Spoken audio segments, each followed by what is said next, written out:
को पेश करना चाहता हूं जो तमाम खानदान अहले बैत में है, लेकिन आइम्मा ने खुद कहा है कि सबसे अतम दर्जे पे ये सिफत हजरत इमाम हसन मुश्तबा अलैहिस्सलाम में है। वो कौन सी सिफत है? वो है सखावत। नहीं पहुंचा पाया। इमाम हसन मुश्तबा का लक़ब है करीम अहले बैत। करीम अहले बैत, सखी नहीं, करीम। थोड़ी सी वजाहत कर दूं। अमीरुल मोमिनीन ने 4 तबकात बताए हैं मुआशरे में। पहला मौला फरमाते हैं कि है लईम। वो कहता है कि मैं खाऊं ना खाऊं, कोई और कुछ ना खाए, इसे लईम कहा गया है। लईम, लईन नहीं, लईन लानत से है, लईम सख्त दिल से।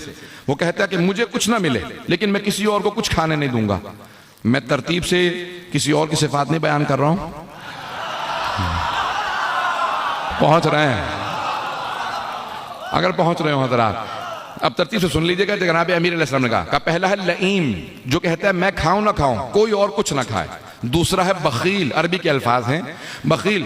वो कहता है कि कोई कुछ ना खाए, बस मैं ही खाऊं। बखील वो है जब बस मैं खाऊं, कोई और कुछ ना खाए। का तीसरा है सखी, लेकिन ये वहां नहीं जा सकते अगर पहुंच रहे हो।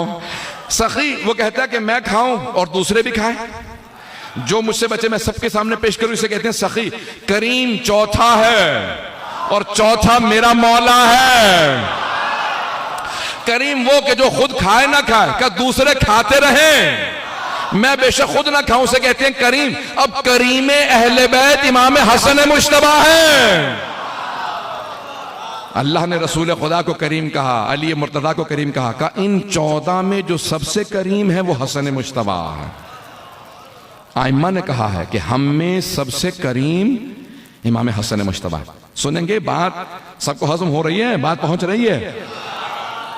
आज़ान गिरामी, अब इमाम हसन मुश्तबा का दस्तरखान सबसे ज्यादा मशहूर है या नहीं है? अगर किसी के यहां रिज़्क़ में तंगी हो तो नजर कर ले इमाम हसन मुश्तबा की, कि अगर रिज़्क़ में फरावानी होगी तो इमाम हसन मुश्तबा का दस्तरखान करूंगा। आज तक मदीने में जो मजरा है, मरहूम हो गए अब तो, शेख मोहम्मद अली समरी, अब उनके बेटे काज़िम समरी जो शिया हैं, आज तक 365 दिन असर के बाद खाना खिलाते हैं। पूरे साल आशूरे को फाका शिकनी होती है, पूरे साल, और माह रमजान में इफ्तार देते हैं। पूरे साल 365 दिन, और एक नाम से ये दस्तरखान है हसन मुश्तबा का, ये शहर है हसन मुश्तबा का, ये सखी इमाम का, करीम इमाम का दस्तरखान है। पूरी दुनिया में दस्तरखान मशहूर है इमाम हसन मुश्तबा का। अच्छा, अब मुआविया को सबसे ज्यादा ताज्जुब इसी बात पे होता था कि हमने फदक छीन लिया, हमने हुकूमत छीन ली, बैतुल माल छीन लिया, लेकिन जब मैं मदीने आता हूं हसन मुश्तबा का दस्तरखान जारी। बड़ा घबरा के सुना आपने इस बात को। वो हमेशा कहता था हमने सब कुछ बैतुल माल छीन लिया, बाग़ फदक कुछ भी नहीं इनके पास रहने दिया, लेकिन जब मैं मदीने आता हूं तो सैकड़ों की तादाद में हसन मुश्तबा के दस्तरखान पे लोग बैठे होते हैं। भाई एक वाक़या पेश करके मैं आगे बढ़ूंगा, मुझे इस बात को मुकम्मल करना बहुत जरूरी है। जनाबे इमाम हसन मुश्तबा के दस्तरखान पे एक फकीर आया, खाना खा रहा था और बार बार अपने सामान में रोटी रख लेता था या जो मिलता था। मौला इमाम हसन ने कहा आराम से खा, परेशान क्यों है? कहा करीब में मैंने एक आदमी को देखा खुश्क रोटी खा रहा है, मैं उसके पास गया था, उसने आपके पास भेजा है, तो मैंने सोचा जब उसी ने भेजा है तो उसके लिए भी कुछ ले जाऊं। मौला फौरन मुस्कुराए, कहा कोई अलामत बता। कहा उसके जिस्म से वैसी खुशबू आती है जैसे आपके जिस्म से आ रहे हैं।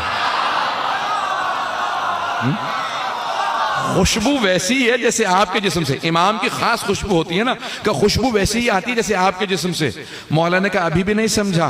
कहा क्या नहीं समझा? कहा ये दस्तरखान मेरा नहीं उन्हीं का है। कहा ये दस्तरखान उन्हीं का है। कहा वो कौन है? कहा वो मेरे बाबा हैं, वही तो मुश्किल कुशा है।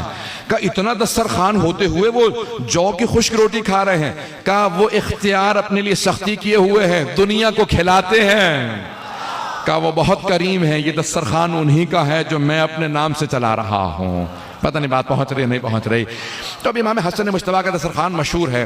तो अब मुआविया को इस बात से बहुत ज्यादा चिढ़ थी, इस बात से बहुत ज्यादा बुग़्ज़ व इनाद था कि हमने सब कुछ छीन लिया, लेकिन जब आओ मदीने हसन मुश्तबा का दिन रात मुसलसल दस्तरखान चलता रहता है। कोई फकीर आके बैठ जाए, हसन मुश्तबा अपने हाथ से खाना खिलाते हैं।